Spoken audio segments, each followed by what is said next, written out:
चलिए कक्षा 8वीं के भाइयों बहनों, आज हम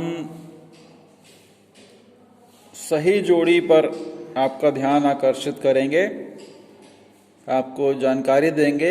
सही जोड़ी का कहने का अर्थ यह है कि कौन सा क्रमांक इस तरफ के किस स्थान से संबंध रखता है। ठीक है, उससे बोलते हैं जोड़ी बनाइए। जैसे कि कुंवर सिंह जो हैं वे कौन से राज्य से संबंधित हैं या संबंध रखते हैं। ठीक है, तो इसमें सबसे पहला आप देखेंगे कुंवर सिंह कहाँ के हैं, बिहार के हैं। ठीक है, पुस्तक में आप देखेंगे तो आपको कुंवर सिंह का बिहार से संबंध बताएगा। ठीक है, दूसरा है तात्या टोपे, जो स्वतंत्रता संग्राम सेनानी हुए, उनका संबंध किस स्थान से है। ठीक है, तो उसे आप जानेंगे कानपुर से। ठीक है, तात्या टोपे का संबंध किससे है, कानपुर से है। तीसरा दिया है लक्ष्मीबाई। लक्ष्मीबाई का किस राज्य से संबंध है, तो आप देखेंगे झांसी से, इसलिए उसे झांसी की रानी लक्ष्मीबाई भी कहते हैं। तो लक्ष्मीबाई का संबंध किससे है, झांसी राज्य से। ठीक है, और जो हजरत महल नाम के स्वतंत्रता संग्राम सेनानी हुए, उनका संबंध है आपके लखनऊ से। ठीक है, लखनऊ के रहने वाले थे। और जो वीर नारायण सिंह थे वे हमारे छत्तीसगढ़ से रायपुर के बलौदा बाजार जिले में सोनखान नामक स्थान से संबंध रखते हैं। तो इस प्रकार से आपको सही जोड़ी मिलाओ कहते हैं। ठीक है, तो इस प्रकार से आप जो भी जैसे एक कुंवर सिंह है तो बिहार के पीछे एक क्रमांक लिख सकते हैं। ठीक है, तात्या टोपे कानपुर से, तो कानपुर के पीछे में 2 का अंक बना सकते हैं। लक्ष्मीबाई झांसी से, तो झांसी के पीछे में 3 का अंक लिख सकते हैं। ठीक है, और इसको फेयर कॉपी में उतारना भी है। हजरत महल जी कहाँ से हैं, लखनऊ से हैं, तो लखनऊ के पीछे आप 4 का अंक बना सकते हैं। ठीक है, वीर नारायण सिंह कहाँ के हैं, सोनखान से, तो सोनखान के पीछे आप 5 लिख सकते हैं। ठीक है, अगर मान लो आपको अंक नहीं लिखना है, एरो मार्क चलाना है, तो कुंवर सिंह से शीश से शुरू करते हुए बिहार में लाके उसको जोड़ना है शीश से।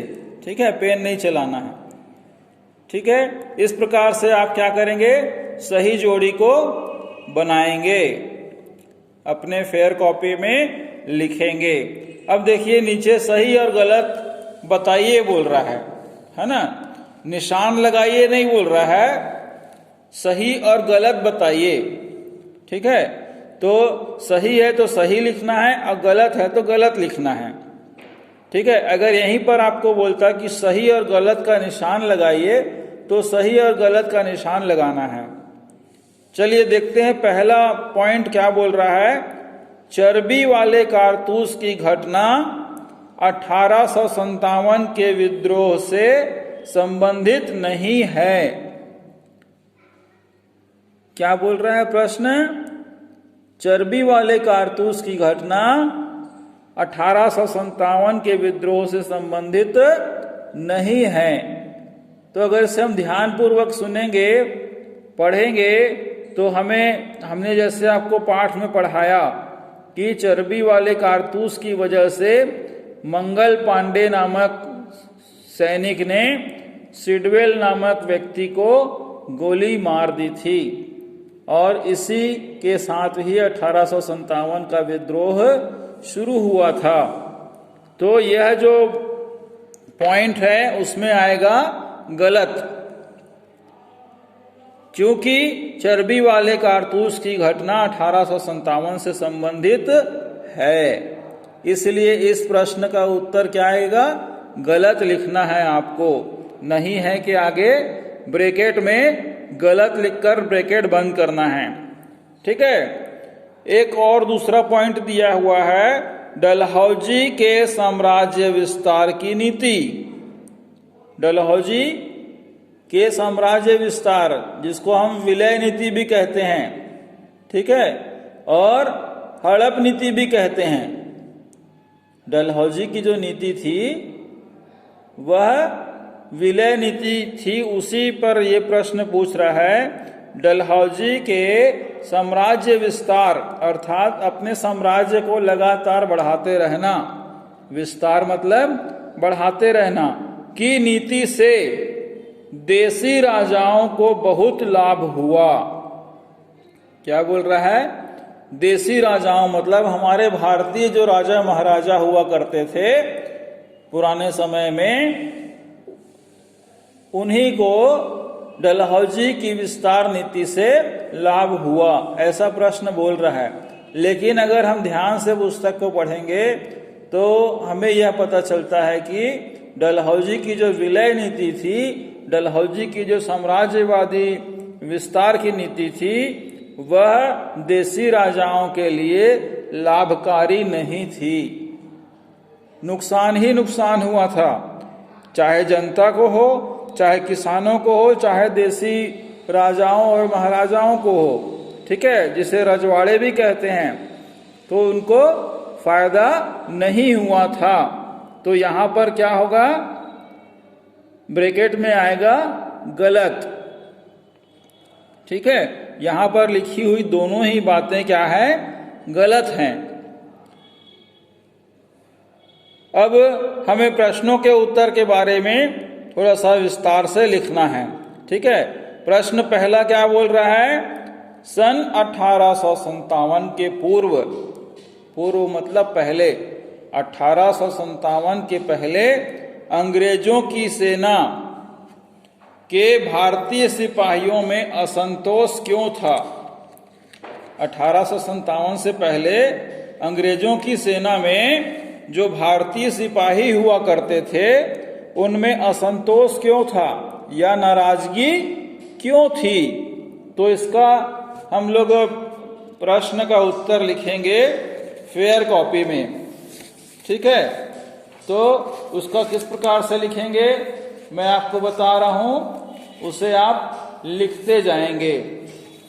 चलिए, प्रश्न पहला देखिए क्या बोल रहा है। उत्तर लिखेंगे, सन 1857 के पूर्व अंग्रेजों की सेना के भारतीय सिपाहियों में व्याप्त असंतोष के कारण निम्नलिखित थे। डेज देके वो लाइन छोड़नी है और क्रमांक देके पहला लिखना है। ठीक है, लगातार लिखते रहेंगे तो आपको क्या लगेगा? आपकी लिखावट में सुधार होता रहेगा, सफाई होती रहेगी, इसलिए लिखना भी जरूरी है। ठीक है, चलिए पहला पॉइंट लिखेंगे। आज हम आपको सिर्फ 2 पॉइंट लिखवाएंगे और लगभग इसमें हमको 6 पॉइंट लिखना है। ठीक है, तो आज 2 पॉइंट लिखेंगे, बाकी के पॉइंट को हम आपको कल बताएंगे। पहला पॉइंट लिखिए, अंग्रेज सैनिक अधिकारी भारतीय सिपाहियों को घृणा की दृष्टि से देखते थे, पूर्ण विराम। ठीक है, दूसरा पॉइंट लिखेंगे, अंग्रेजी सेना में भारतीय सेना की संख्या, कॉमा, अंग्रेजी सैनिकों की तुलना में 5 गुना थी, लेकिन उन्हें उच्च पद नहीं दिया जाता था। ठीक है, तो ये 2 पॉइंट आप लिख लीजिए और ऊपर का जो मैंने आपको बताया उसको भी लिख लीजिएगा। कल हम आपको इसी प्रश्न के उत्तर का तीसरा, चौथा, पांचवा और छठवां पॉइंट लिखवाएंगे। इसलिए वीडियो को लगातार ध्यान से सुनिए और साफ अक्षर में फेयर कॉपी में लिखिए। लिखना जरूरी है। अगर लिखने की आदत नहीं रहेगी तो हमारी जो स्पीड है लिखने की वह धीमी रहेगी। इसलिए आपको लिखते रहना भी चाहिए। ठीक है, आज के लिए इतना ही। स्वस्थ रहेंगे, खुश रहेंगे। धन्यवाद।